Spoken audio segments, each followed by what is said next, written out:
Hello student, मैं अमित कुमार जैन आपका स्वागत करता हूं अपने यूट्यूब चैनल ग्लिड क्लासेस पर। आज हम पढ़ने वाले हैं प्रॉपर्टीज ऑफ डिटरमिनेट, जिसमें मैंने पिछली वीडियो में दो प्रॉपर्टीज के बारे में पढ़ा दिया था। आज हम और दो नई प्रॉपर्टीज के बारे में पढ़ेंगे। तो पहली प्रॉपर्टी है आपकी ट्रांसपोज प्रॉपर्टी, या फिर बोले तो हम रिफ्लेक्शन प्रॉपर्टी। दोनों का मतलब एक ही होता है।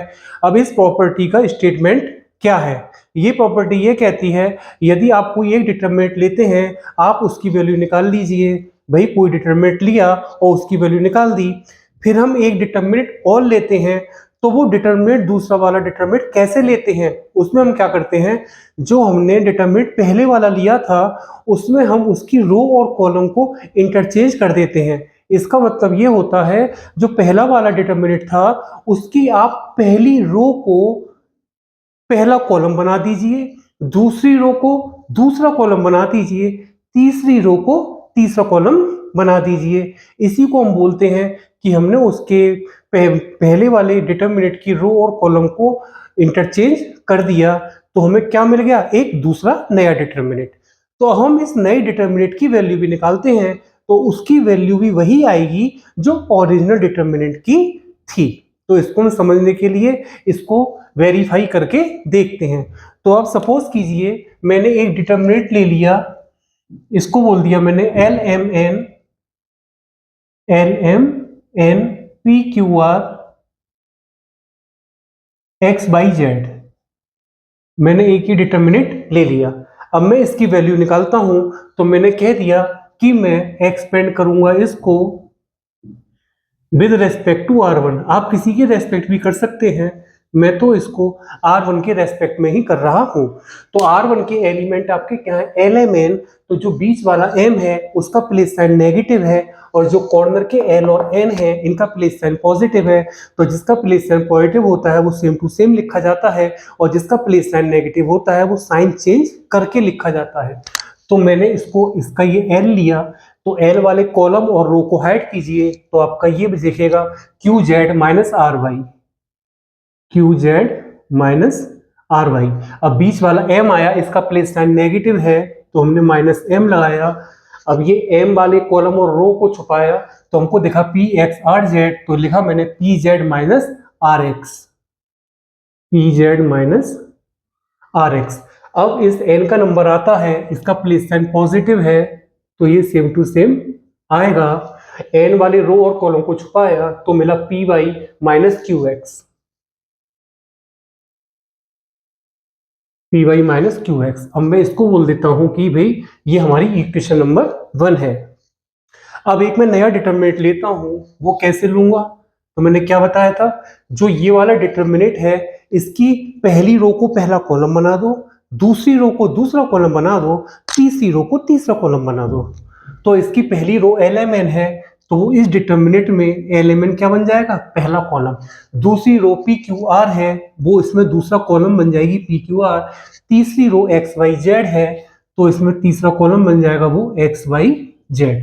अब इसमें एक खास बात यह होती है, अगर आप रो को कॉलम बनाते हैं तो ऑटोमेटिकली जो कॉलम होते हैं वो रो बन जाते हैं। तो देखिए मैंने इसमें कहा था इसकी पहली रो को पहला कॉलम बनाइए, दूसरी रो को दूसरा कॉलम बनाइए, तीसरी रो को तीसरा कॉलम बनाइए।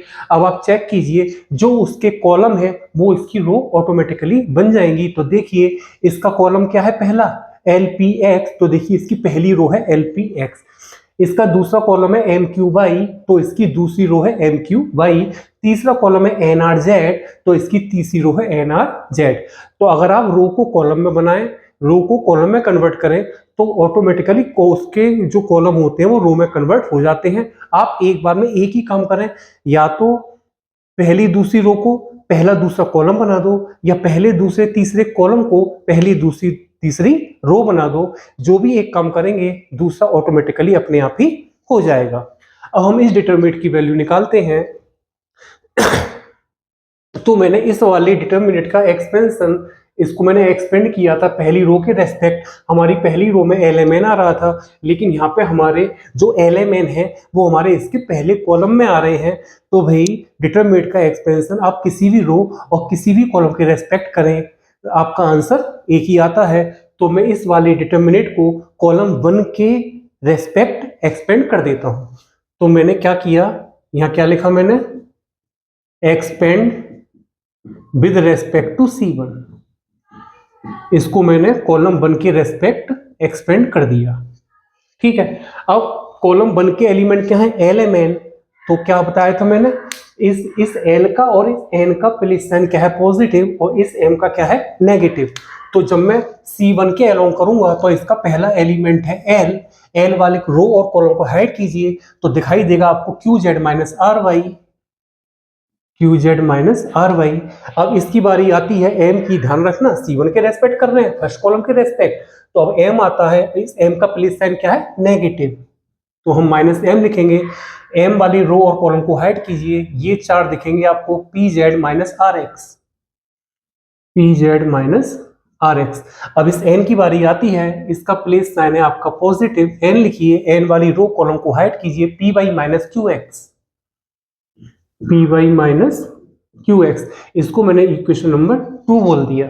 अब आप गौर करिए, जो पहली इक्वेशन है और दूसरी इक्वेशन है, दोनों की आपकी right side same to same है। देखिए L QZ minus RY, L QZ minus RY minus M PZ minus RX minus M PZ minus RX plus M PY minus QX plus M PY minus QX। तो हम equation 1 और equation 2 को observe करके ये कह सकते हैं कि इन दोनों डिटर्मिनेंट्स की वैल्यू क्या है, आपकी इक्वल। तो हमने यहाँ पे अपना फाइनल क्या बोला, फ्रॉम 1 एंड 2, 1 और 2 को देख करके हमने कह दिया कि जो वैल्यू इस डिटर्मिनेंट की है वही वैल्यू इस डिटर्मिनेंट की है। तो ये डिटर्मिनेंट क्या था आपका, LMN PQR XYZ, और ये क्या था, इसका पहला कॉलम LMN था, दूसरा कॉलम PQR था, और तीसरा कॉलम क्या था इसका, XYZ। तो यानी कि अगर आप किसी डिटर्मिनेंट की रो और कॉलम को इंटरचेंज कर देते हैं तो जो नया डिटर्मिनेंट मिलता है उसकी वैल्यू वही होती है जो आपकी ओरिजिनल डिटर्मिनेंट की थी। तो ये बात मैंने यहाँ पे आपको प्रूव करके दिखा दी। अब इसका स्टेटमेंट पढ़ के देख लेते हैं एक बार। The value of a determinant remains unchanged, determinant की वैल्यू कभी चेंज नहीं होती इफ, अगर it's rows and columns are interchange, अगर इसके रोज और कॉलम को इंटरचेंज कर देते हैं तो डिटर्मिनेंट की वैल्यू, डिटर्मिनेंट तो चेंज होगा लेकिन डिटर्मिनेंट की वैल्यू नहीं बदलेगी। तो ये आपकी जो वैल्यू ओरिजिनल डिटर्मिनेंट की थी वही वैल्यू इस ओरिजिनल डिटर्मिनेंट की रोज और कॉलम को इंटरचेंज करने के बाद जो नया डिटर्मिनेंट आया उसकी वैल्यू भी वही आई जो इस ओरिजिनल डिटर्मिनेंट की थी। तो हमने 1 और 2 को देख करके ये प्रूव कर दिया कि इन दोनों डिटर्मिनेंट की वैल्यू इक्वल है। इस प्रॉपर्टी को हम ट्रांसपोज प्रॉपर्टी या फिर रिफ्लेक्शन प्रॉपर्टी के नाम से भी जानते हैं। अगली प्रॉपर्टी पर, इस प्रॉपर्टी को हम स्वैपिंग प्रॉपर्टी या फिर स्विचिंग प्रॉपर्टी के नाम से भी जानते हैं। इसके अंदर भी पहले हम इसको वेरीफाई ही करके देखेंगे। तो मैंने सेम टू सेम जो डिटर्मिनेंट यहां लिया था वही डिटर्मिनेंट में यहां ले लेता हूं, LMN PQR XYZ। जो डिटर्मिनेंट लिया है यही है तो इसी को मैं कॉपी कर देता हूं, L QZ minus RY minus M PZ minus RX, PZ minus RX plus N PY minus QX, PY minus QX। इसको मैंने बोल दिया इक्वेशन नंबर 1 और यहाँ पे क्या लिखा, expand with respect to R1, expand with respect to R1, इसको मैंने R1 के रेस्पेक्ट एक्सपेंड कर दिया, सेम टू सेम मैंने कॉपी कर दिया। अब स्विचिंग प्रॉपर्टी या फिर स्वैपिंग प्रॉपर्टी ये कहती है आप किन्हीं दो रो, एनी टू, कोई सी भी दो, चाहे वो पहली दूसरी हो, चाहे दूसरी तीसरी हो, चाहे पहली तीसरी हो, कोई सी भी हो, बस दो रो होनी चाहिए या फिर कोई से भी दो कॉलम होने चाहिए। तो आप किन्हीं भी दो रो को आपस में चेंज कर दो। यानी कि फॉर एग्जांपल मैंने R1 और R2 मैंने दो रो ली, तो R2 को रख दूं R1 के प्लेस पर और R1 को रख दूं R2 के प्लेस पर, यानी उनको मैं स्विच कर दूं, स्वैप कर दूं। इसी बेस पे कहते हैं इसको स्वैपिंग प्रॉपर्टी और या फिर स्विचिंग प्रॉपर्टी।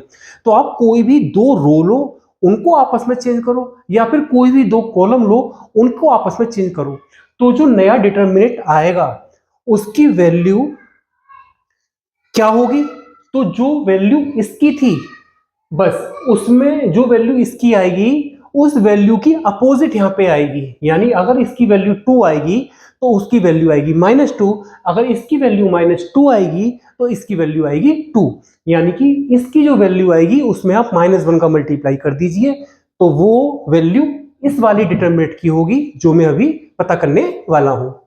तो मैंने क्या किया, मैंने कह दिया भाई कि भाई कोई सी भी दो चेंज करनी है तो मैं R1 R2 को आपस में चेंज कर देता हूं।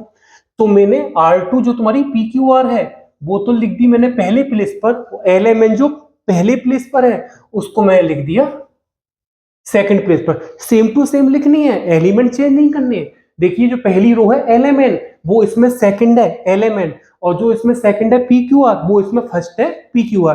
थर्ड पे कोई फर्क नहीं पड़ने वाला क्योंकि कोई दो चेंज करनी है तो भाई मैंने आपस में चेंज कर दी।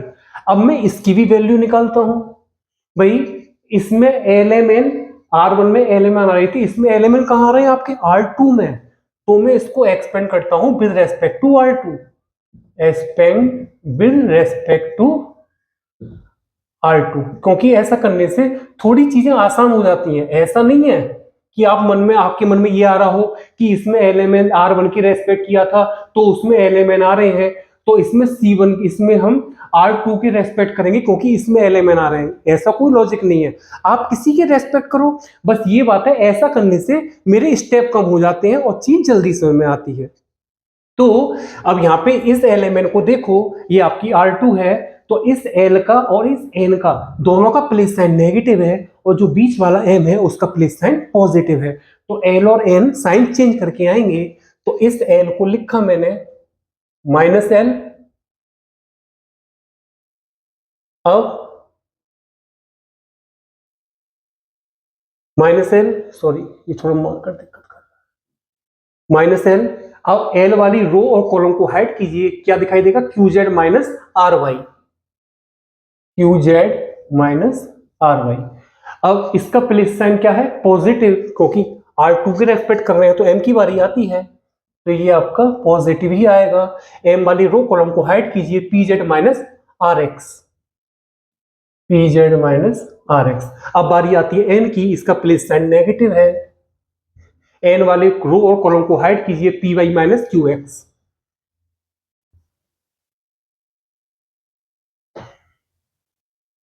PY -QX। अब मैं क्या करता हूं अगले स्टेप में, इस राइट साइड में माइनस कॉमन ले लेता हूं। तो देखिए ये मैंने माइनस कॉमन ले लिया और माइनस कॉमन लेने के बाद हर टर्म के साइन चेंज होंगे। तो ये टर्म नेगेटिव है तो ये क्या हो गया, पॉजिटिव, QZ -RY। ये टर्म पॉजिटिव है तो ये हो गया नेगेटिव, M PZ -RX। और ये नेगेटिव था, ये हो गया positive, PY -QX, PY -QX, box bracket close. अब मैं इसको, अब आप ये देखिए जो इक्वेशन 1 की राइट साइड है वो ही तो इस बॉक्स ब्रैकेट में लिखी हुई है, सेम टू सेम। तो मैंने क्या किया, ये जो बॉक्स इस यहां पर जो बॉक्स के अंदर, इस माइनस को भूल जाइए, इस बॉक्स के अंदर जो क्वांटिटी लिखी है वो इसकी राइट साइड है, यानी इस बॉक्स के अंदर वाली क्वांटिटी इस डिटरमिनेंट की वैल्यू है। तो ये तो मेरा डिटरमिनेंट चल ही रहा है, PQR LMN XYZ।